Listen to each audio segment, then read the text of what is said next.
Hi friends, welcome back to our channel. Egg dum biryani చేస్తున్నాను నేను. దానికోసం 6 ఎగ్స్ని ఇలా బాయిల్ చేసుకోవడానికి ప్రిపేర్గా పెట్టుకున్నాను. ఇలా మంచిగా బాయిల్ అయ్యాక ఒక గిన్నెలో ఆయిల్ వేసుకొని కొంచెం పసుపు, కొంచెం సాల్ట్, కొంచెం కారం వేసుకొని ఒకసారి మిక్స్ చేసుకోవాలి. దాని తర్వాత మనం బాయిల్ చేసి పెట్టుకున్న ఎగ్స్ని ఆ గిన్నెలో వేసుకొని మంచిగా ఉప్పు కారం పట్టే వరకు మిక్స్ చేసుకోవాలి.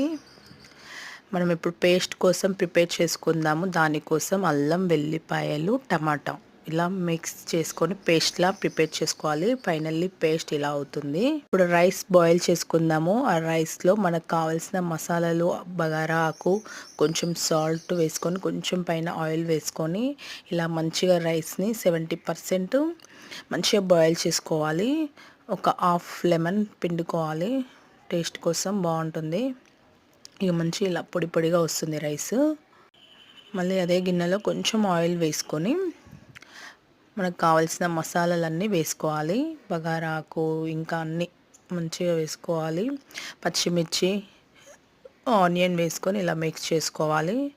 కొత్తిమీర, కొంచెం పుదీనా వేసుకొని మనం మిక్స్ చేసి పెట్టుకున్న పేస్ట్ని ఇలా మిక్స్ చేస్తూ పచ్చి వాసన పోయే వరకు ఇలా ఫ్రై చేసుకోవాలి. ఒక హాఫ్ కప్పు పెరుగు వేసుకోవాలి.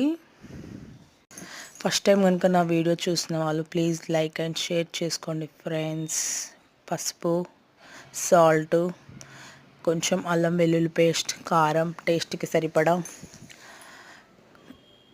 స్పైసీగా తింటే కొంచెం ఎక్కువ వేసుకొని మంచిగా ఇలా మిక్స్ చేసుకోవాలి.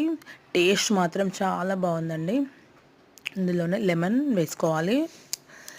నేను 1.5 లెమన్ వేసుకున్నాను. మనం ఫ్రై చేసి పెట్టుకున్న ఆనియన్స్ని కూడా అలా వేసుకోవాలి. ధనియాల పౌడరు, ఇంకా జీలకర్ర పౌడరు వేసుకోవాలి.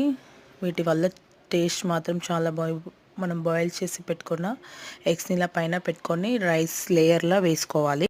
దీనిపై నుండి మంచిగా 1 by 1 లేయర్స్లా వేసుకోవాలి. కొంచెం ఆనియను, ఫుడ్ కలరు, పుదీనా, కొత్తిమీర, ఒక స్టెప్ ఇది, ఒక స్టెప్ రైస్ వేసుకొని మంచిగా దమ్ పెట్టుకోవాలి. మీకు నచ్చినట్లయితే ఒకసారి ట్రై చేయండి. టేస్ట్ మాత్రం సూపర్ అండి. ప్లీజ్ షేర్ చేయండి, సబ్స్క్రైబ్ చేసుకోండి. ఫైనల్లీ ఇలా వచ్చిందండి ఎగ్ దమ్ బిర్యానీ. చూడండి ఎంత బాగా వచ్చింది అసలు. నేను కూడా ఫైనల్లీ టేస్ట్ చేసి చూశాను. కానీ ఎంత బాగుందంటే మసాలా, ఉప్పు, కారం అంతా పర్ఫెక్ట్గా సరిపోయింది. Thank you friends. Bye bye.